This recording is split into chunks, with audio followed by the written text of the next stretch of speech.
Within months, sir, of you appointing the position, and within months of Justin Trudeau visiting you and you hanging out in a motorcade in downtown New York with streets closed, all of a sudden, there's a talk about a new residence and a push to get you into Billionaire's Row. You said at the outset, you'd rather be in Central Park.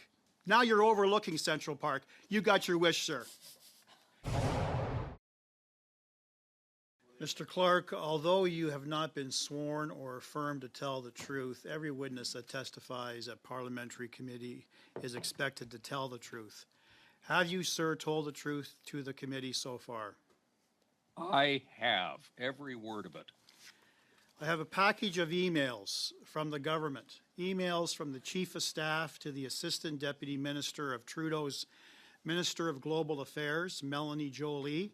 She wrote a summary of the $9 million condo purchase. The email states, and I quote, "Both the Consul General of New York and the head of mission," that's you, Tom Clark, "have been instrumental throughout the process with the head of mission," again, you, Mr. Clark, "providing the green light for the selection of the new residence.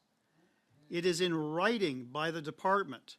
Tom Clark, you, sir, was instrumental in the condo purchase on Billionaire's Row." So again, Mr. Clark, when did you raise the need for a new residence with the Liberal government? Mr. Chair, I will repeat, I had no role whatsoever in deciding to sell the old residence, buying the new residence, or its amenities, or its location.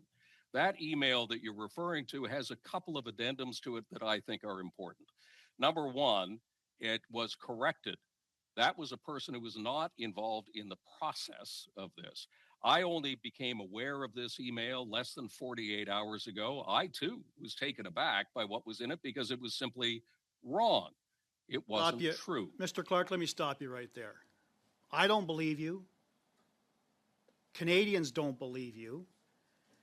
Are you trying to suggest that a head of mission in any country in the world would be completely shut out, would be completely uninvolved with the acquisition of your own residence? No Canadian believes you, sir. This was not a typo. This was a deliberate, focused sentence regarding your involvement. And the timing, sir, is crucial. The email I referenced was sent out June 17th, 2024. The story of the $9 million condo on Billionaire's Row became known to the Canadian public on July the 11th. That was a huge embarrassment to the Canadian government, and I'm sure a huge embarrassment to you, Mr. Clark. Your involvement was documented well before. We have the receipts.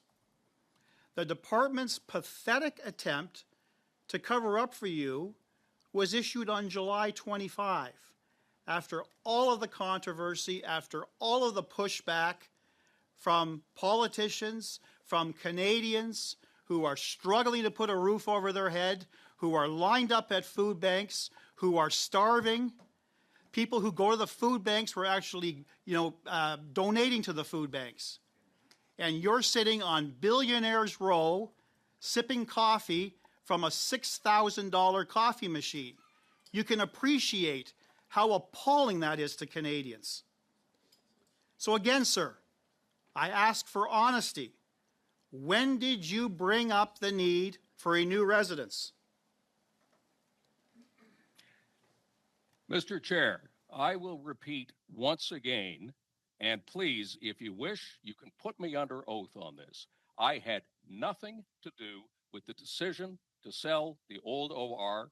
I had nothing to do with the decision to buy the new OR. I had nothing to do with deciding on amenities or its location.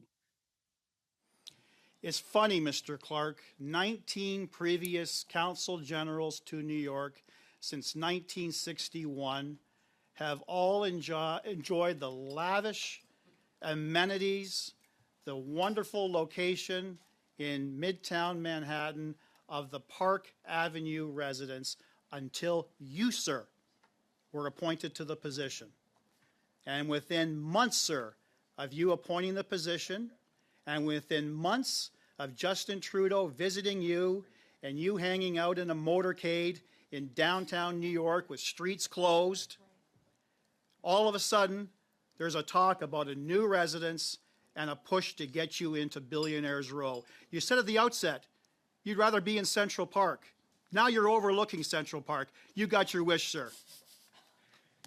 Mr. Brock, I am not overlooking Central Park. Okay. I am I'm not sorry, in a Mr. Clark. tower.